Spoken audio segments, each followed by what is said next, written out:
Dans tous ses états, les perles du jour. Avec le doigt entamé sur la vie, il a juré d'être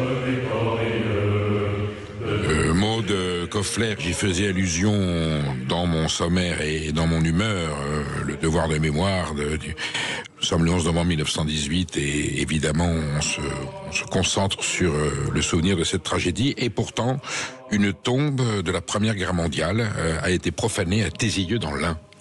Vous avez peut-être entendu les mots du vétéran britannique Alec Penston il y a quelques jours évoquant les rangées de pierres tombales blanches, ses amis tombés pour la liberté et cette conclusion terrible, le sacrifice n'en valait pas la peine. On ne fera pas parler les morts, mais c'est peut-être ce qu'aurait pensé le capitaine Barucan, héros de la Grande Guerre, dont la tombe a été vandalisée juste avant la Toussaint à Tézilleux dans l'Ain, vous venez de le dire. Encore une vandalisation, parce que ça commence à devenir une pratique récurrente. Ouais, dans quel état a été retrouvée la tombe? Eh bien, les 5 vases en fonte qui ornaient la tombe ont été arrachés, ainsi que les 7 tronçons de chaînes décoratives et même la plaque commémorative en bronze qui avait été posée en 2018 pour le centenaire de l'armistice. Le capitaine Barucan, 4 fois cité pour fait de bravoure, avait été tué au champ d'honneur en 1917 lors d'un assaut près de Reims. Mais ça, on imagine que les voleurs s'en foutent royalement.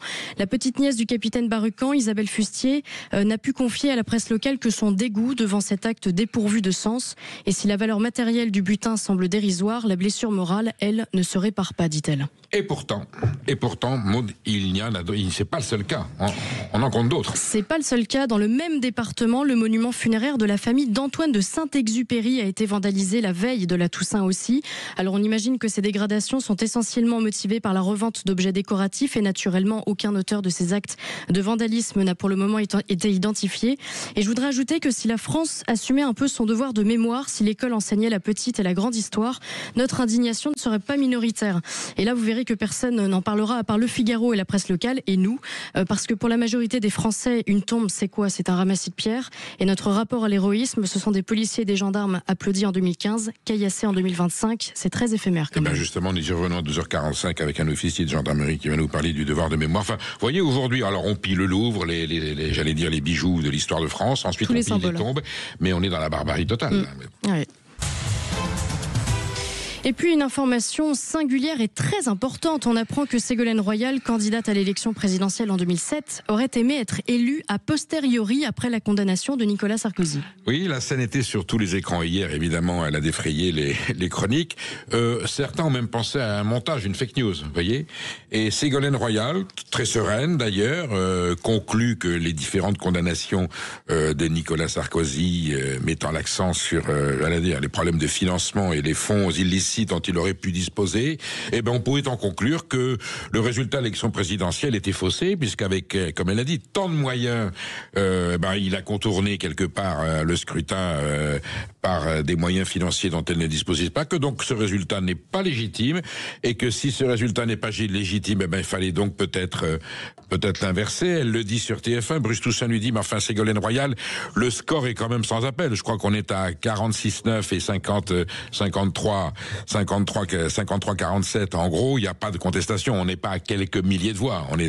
Eh ben, pas du tout. Ça n'a pas démonté l'ancienne candidate à la présidence de la République. Et elle considérait tout à fait légitime, qu'elle ait été élue, désignée élue, tout en ayant perdu parce que, en considérant que, les abus de financement, et les fonds illicites dont disposait Nicolas Sarkozy faussaient le scrutin. Donc, le suffrage universel n'était pas conforme à la réalité, que c'était le contraire. Mais ce que je voudrais dire, puisque vous évoquez de 2007, c'est vrai que du coup il y a eu tricherie pendant cette campagne présidentielle. Tout le monde voyait d'ailleurs... Il y a eu, tricherie. Tricherie, il y a eu tricherie financière. Tout le monde a vu les inégalités de moyens déployés pendant cette campagne, ce que d'ailleurs le jugement a admis et a démontré. Et finalement, quand on regarde les choses, la meilleure sanction, ça aurait été quoi? Si ça avait été théoriquement possible, ça aurait été l'inversion des résultats, finalement, si je peux me permettre. C'est-à-dire que vous auriez dû être élu a posteriori. Voilà, l'inversion des résultats, c'est matériellement pas possible. Je ne veux pas rappeler un mauvais souvenir, Madame Royal. Ça aurait été une meilleure sanction que la prison, au final. C'est gênant. Et c'était sur TF1 hier dans la matinale. Oui, et d'ailleurs Bruce Toussaint rappelle que le score en question était à mon avis sans ambiguïté sur le fait qu'elle n'avait pas gagné cette élection présidentielle, même si le financement dont disposait M. Sarkozy était un peu excessif. Voilà, donc je vous dis, Ségolène, elle ose tout, c'est ça qu'on la reconnaît. Mais celle-là, on s'y attendait pas. Mais j'en ai rien à péter de leur rentabilité. Sandrine Rousseau nous avait manqué. Et elle se chamaille avec Rima Hassan au sujet de l'action des militants pro-Palestine à la Philharmonie de Paris, Perico.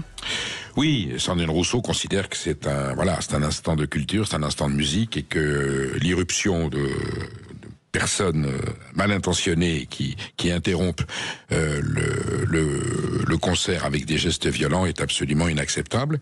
Et Rima Hassan, qui avait fait un tweet en parlant de la gauche coloniale, qui évidemment s'insurge contre ça, mais qui ne s'était pas plaint du fait qu'on interdisait aussi des concerts russes, lui répond en disant que elle aussi, elle se trompe de cible. Donc c'est incroyable d'avoir au sommet de cette gauche ultra. On a entendu tout à l'heure Sandrine Rousseau dire j'en ai rien à foutre du chiffre d'affaires, de la comptabilité des agriculteurs, comme si tous les paysans, tous les paysannes étaient des pollueurs, des voyous et des exploiteurs. Et là, c'est tout à l'honneur de Sandrine Rousseau de s'indigner de ce qui s'est passé dans cette salle de spectacle, cette salle de concert. Et Rima Hassan qui ne rate pas une, tacle même, j'allais dire, est-ce qu'elles sont amies, en tout cas sa collègue parlementaire. Ça donne une image assez inquiétante parce que qu'est-ce qu'il en sera sur d'autres enjeux s'ils n'arrivent pas à s'entendre sur des valeurs aussi fondamentales que celle-là. Ça laisse entrevoir des tensions peut-être plus inquiétantes à l'avenir. Je suis pas sûr que Rima Hassan ait beaucoup d'amis dans son groupe politique. Là, elles sont pas dans le même parlement, mais quand on voit la façon dont elle s'adresse à Mathilde Panot, à Jean-Luc Mélenchon, il y a quand même des signes. Elle parle de gauche coloniale. Peut-être qu'elle considère que malgré tout, malgré leurs déclarations et leur engagement politique, ils restent quand même un petit peu marqués par le colonialisme. C'est certain. Et puis le gouvernement ne s'en sort pas avec le budget. Alors oui, on a appris que EPR, qui est l'ancienne Renaissance, Ensemble pour la République, que préside le groupe parlementaire que préside Gabriel Attal, va s'abstenir dans le vote alors est-ce qu'il suspend, est-ce qu'on arrête complètement, est-ce qu'on supprime la réforme sur les retraites? Et donc Sébastien Lecornu, qui s'est engagé formellement, on se souvient que le président de la République depuis la Slovénie avait dit non, c'est juste une pause, rien n'est remis en cause, c'est une pause technique en attendant 2027. Et Sébastien Lecornu, en pleine Assemblée nationale, interpellé par les socialistes, avait dit non, c'est pas une pause. Enfin, on n'avait jamais vu ça. Le Premier ministre qui recadre le président de la République dans l'enceinte de l'Assemblée nationale en disant non, c'est pas une pause, c'est bien une suspension. On va la renégocier. En tout cas, on suspend cette réforme de retraite telle qu'elle avait été votée du temps du gouvernement de Madame Elisabeth Borne. Donc cacophonie totale. Et là, on a un Sébastien Lecornu qui pourtant faisait partie de ce gouvernement qui à l'époque nous expliquait que la réforme des retraites c'était vital, fondamental, incontournable, c'était l'avenir du pays.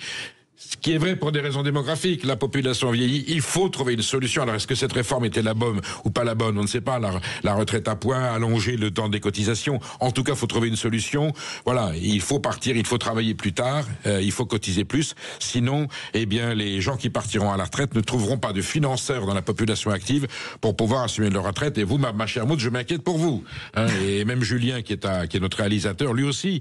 Moi, je veux savoir comment on va payer votre retraite. Alors si on commence par dire il s'agit de partir à 60 ans ou 62 ans, ça va poser un problème. Et là, Sébastien Lecornu appelle au secours pour avoir... Et c'est finalement Jean-Philippe Tanguy du Rassemblement National qui fait savoir que le Rassemblement National votera cette suspension, cette interruption, cette suppression. On va savoir quel est le terme exact, à quoi ça correspond, de la réforme des retraites. Ça fait quand même des ordres. Alors je sais que c'est la conséquence de la dissolution, qu'il n'y a pas de majorité j'allais dire possible, une configuration de majorité possible compte tenu de la répartition en trois camps qui se détestent, qui veulent pas travailler ensemble. Donc on soutire un petit peu ici le soutien des socialistes. Ensuite, vous vous rendez compte, le groupe Renaissance qui dit non, on peut pas se désavouer à ce point. On comprend Gabriel Attal quand il dit moi je vais m'abstenir. Je peux pas me déjuger devant l'opinion publique avec l'engagement politique qu'on a pris sur cette réforme de retraite dont on a expliqué qu'elle était essentielle et incontournable. Au moins il s'abstient. Oui, sauf que s'il s'abstient, il n'y a plus de majorité pour retarder la retraite, et on va chercher le Rassemblement national. Alors, est-ce que c'est pas l'occasion, je me dis, à un moment donné, ils vont se dire, et si on faisait une forme d'union nationale, il y a des réformes précises à mettre en place pour ce pays, on est dans un merdier sans nom, passez-moi l'expression, la situation est tragique, le pays n'a jamais été aussi divisé, il y a des urgences avec des mesures courageuses et douloureuses à prendre, est-ce qu'on pourrait pas faire, j'allais dire, un comité des bonnes volontés nationales, du courage républicain, de se rassembler autour de la table et dire, voilà, quelles sont les 10-15 réformes qu'on est tous d'accord pour voter, et puis ensuite on continuera à se chamailler dans l'hémicycle pour les autres. Enfin, on sait qu'il y a en tout cas aujourd'hui une recherche de consensus qui dépasse les clivages politiques, et Sébastien Lecornu finalement va peut-être se révéler un très grand Premier ministre, puisqu'il n'a plus du tout de majorité, et pourtant il va arriver, on l'a bien vu, hein, ils ont fait passer quelques lois sur la sécurité sociale. Est-ce que Sébastien Lecornu, avec sa baguette de magicien, dans la mesure où le président de la République lui laisse les mains libres et ne l'enquiquine pas, peut-être que Sébastien Lecornu va nous faire des numéros d'acrobatie politique et parlementaire qui va lui permettre de faire passer cette réforme des retraites. On sera là, on sera vigilant, ma chère Maud, et on vous en rendra compte à la minute.